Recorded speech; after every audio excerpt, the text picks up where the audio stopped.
بسم الله الرحمن الرحيم الحمد لله رب العالمين والصلاة والسلام على سيدنا ومولانا محمد وعلى آل سيدنا ومولانا محمد وبارك وسلم. اللهم أرنا الحق حقا وارزقنا اتباعه وأرنا الباطل باطلا وارزقنا اجتنابه. اللهم أرنا حقائق الأشياء كما هي ربنا زدنا علما وعملا وإخلاصا يا رب العالمين. اللهم انصر أولياءك في مشارق الأرض ومغاربها وانصرهم على عدوك وعدوهم إنك على كل شيء قدير. اللهم فرج عنا وعن إخواننا في مشارق الأرض ومغاربها. اللهم نفس كربنا وكربهم وثبت أقدامنا وأقدامهم والطف بنا وبهم يا أرحم الراحمين يا رب العالمين. صلى وسلم على سيدنا محمد وعلى آل سيدنا ومولانا محمد وبارك وسلم. So freedom. Freedom is, as we know, the core concept of modernity or modern Western so-called civilization. So it's very important to understand this concept in itself, and also with relation to or in relation to different Western thinkers or modernist thinkers. And Heidegger, despite his critique of modernity, is a modernist thinker, and that is seconded by or justified by the fact that freedom is a core concept in Heidegger. So Heidegger returns to the theme of freedom repeatedly during his career. Three different senses of freedom are patent, but there are three different concepts of freedom can be found in Heidegger. One is existential freedom, the freedom to choose to be oneself. So before that, we can obviously think of factual freedom, freedom in the factual sense.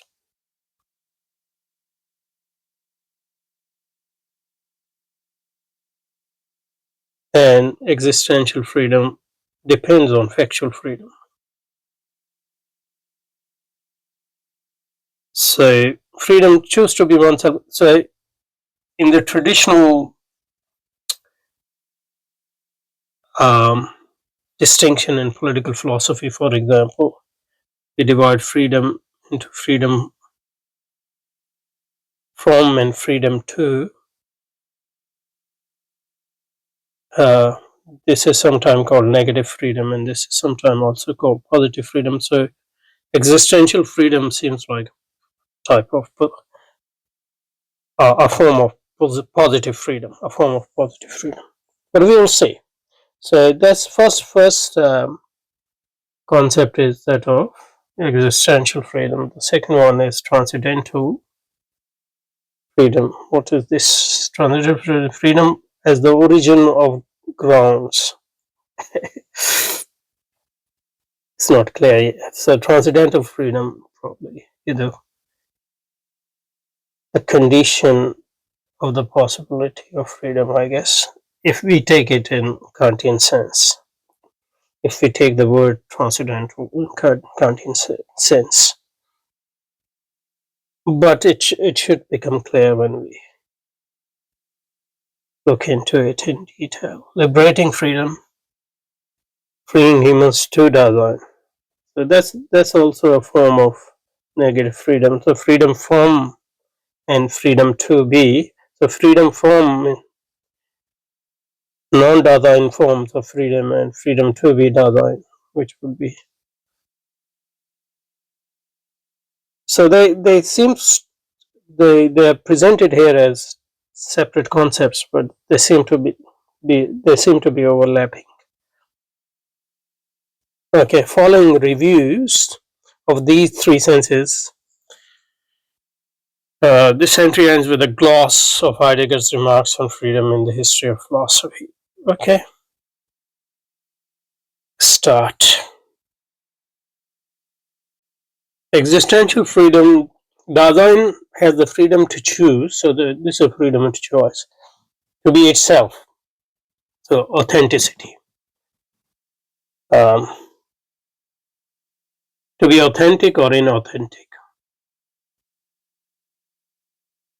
So there is some sort of an essence of, although Heidegger would deny that in a way, because essence is freedom. So essence of human being is freedom. That's what Dasein is about. That's what authentic Dasein is about. Inauthentic is when Dasein doesn't, because of the choice, freedom in the sense of choice, Dasein choose to or unthink unconsciously or just because for whatever reason forget to choose or reject to choose to be itself and collapse itself into they self or social self. So when you follow what is being followed around you and don't choose to be oneself, uh, don't choose to be Dasein, that you are living an inauthentic life according to um, Heidegger. So at least in here in his early philosophy,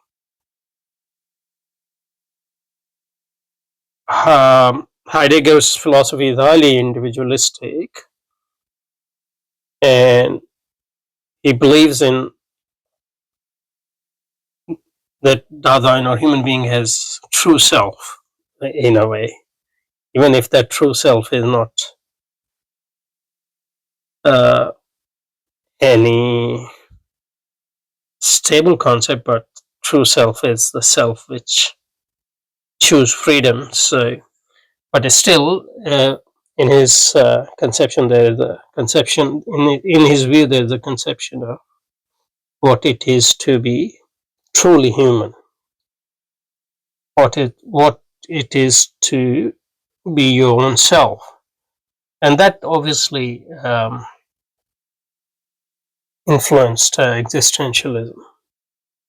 So in that sense, you can't. A lot of people say that Sartre sort of misinterpreted Heidegger, but at least not in this sense. So this was the core of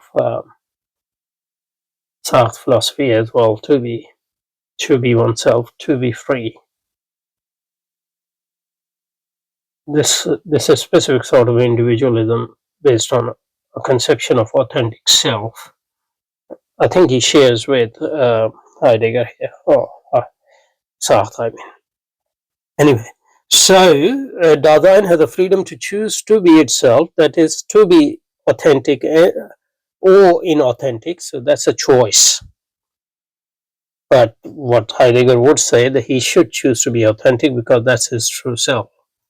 The so-called freedom of the thyself or they self, like a social self.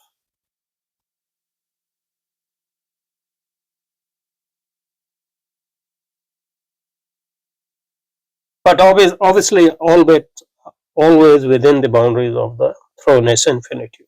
So there is a facticity which you can't overcome. The facticity is that you are thrown into this world without your choice, without being asked where you want to be born and etc. So you are born into a particular locality, particular people, particular culture, etc. So that is overall finitude which you can't overcome. But within the ambit of that finitude, you have certain choice, and that choice is either to be free, that is to be oneself, or not to be oneself. So that's the basic concept so far. Okay, so this is called Dasein can only be free. Dasein is human being. Dasein, to be there, can only be free in its positive possibilities, the positive freedom. And the idle talk, like the customs and the general public opinion that covers things up, has lost its effectiveness. And the common interest has died out because common interest subsumes your own self within a larger self. So you have to reject that as your true self and step back and try to be your own self. That seems to be the concept. That seems to be the idea. So in that sense, there's nothing new here. That's the old debate within individualism and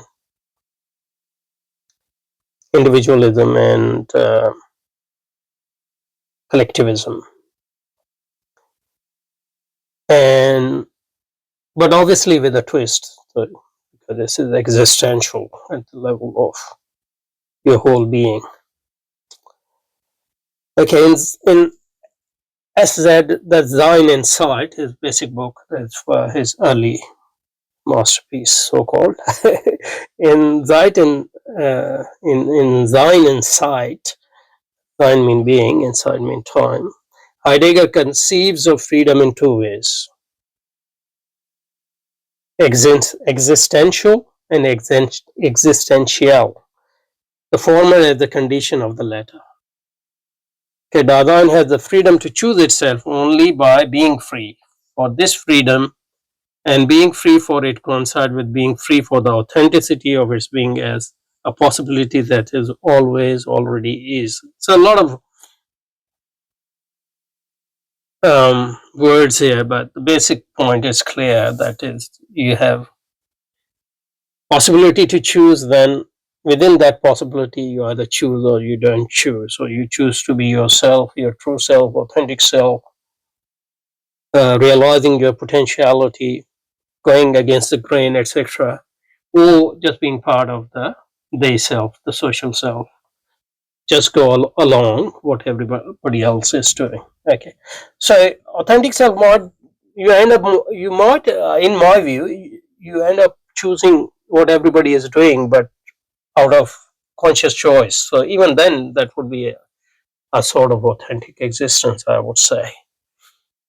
So it doesn't necessarily mean that you ultimately reject your surroundings and your social mores and your social customs, etc. But you, at some point, you step back, you take, you throw out what you have collected from outside and lay bare yourself and your possibilities as much as possible, and think without pressure from outside what you want to be, I guess, and what is your true self. And one, in order for Dasein to be authentic, like to be his or her true self, that's existentially free, it must be free for its most defining possibility, the death. I think the death is sort of because social being is a sort of forgetfulness as well, yeah, and forgetfulness. That forgetfulness, I guess, breeds and also is in a way dependent on your own destiny, final destiny, death. But death is highly individualistic. Nobody else can die for you. So I guess death reminds you that you are not essentially social self, but you are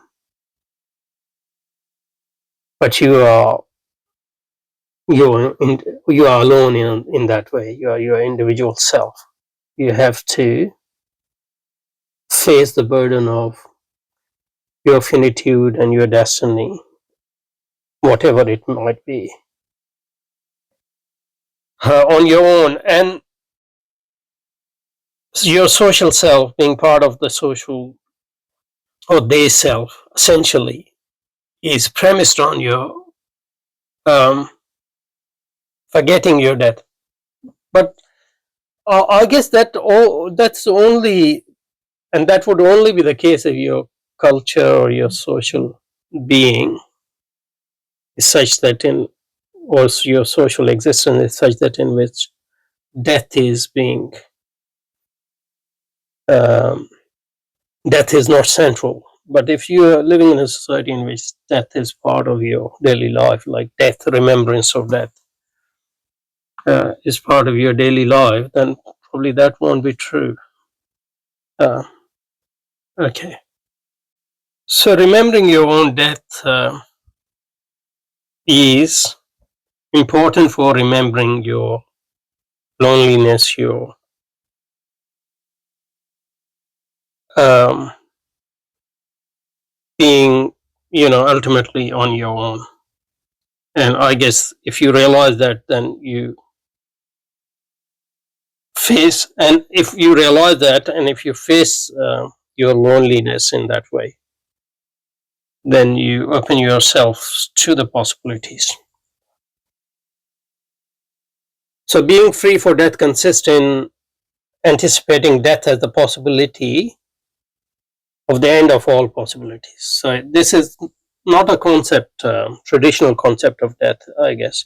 Although Heidegger, he grew up as Catholic, and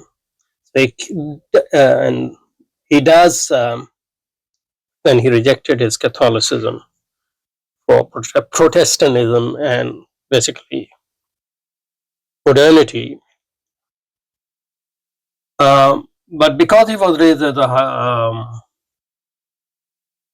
a Catholic, traditional Catholic, at least in fact, he had seminary education.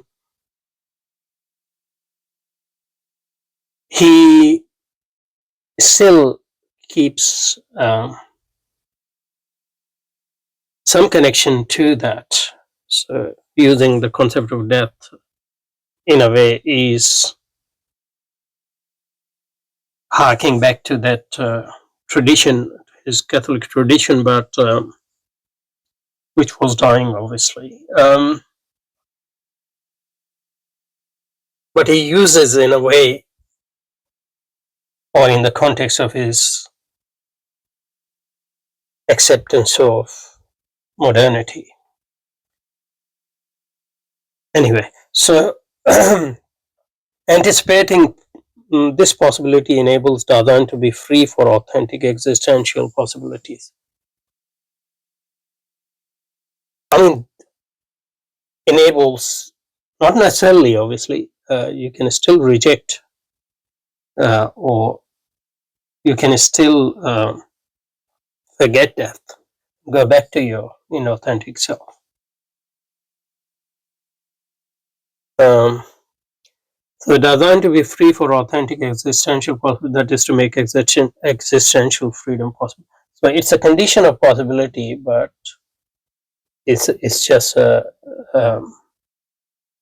necessary condition, not a sufficient condition.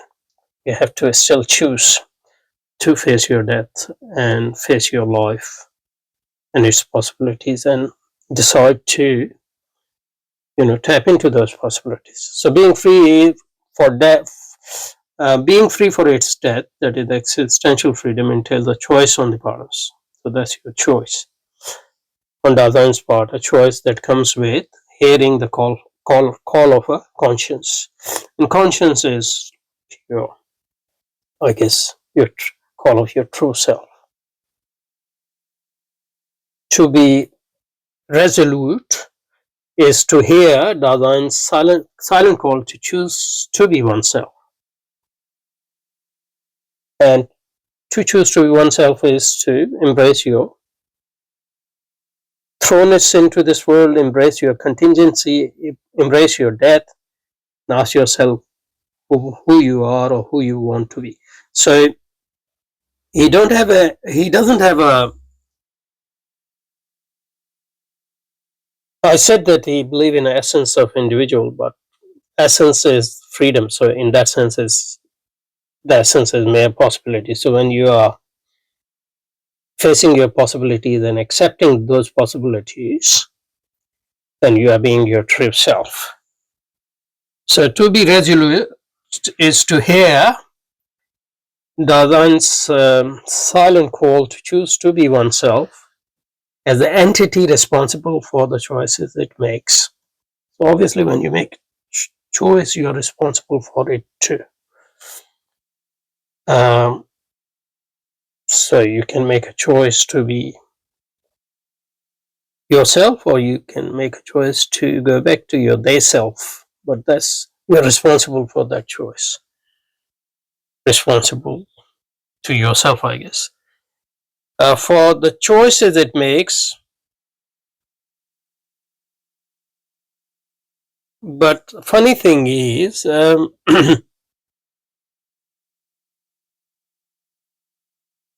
death is the end of all possibilities. Okay, so death is mere nothingness, basically.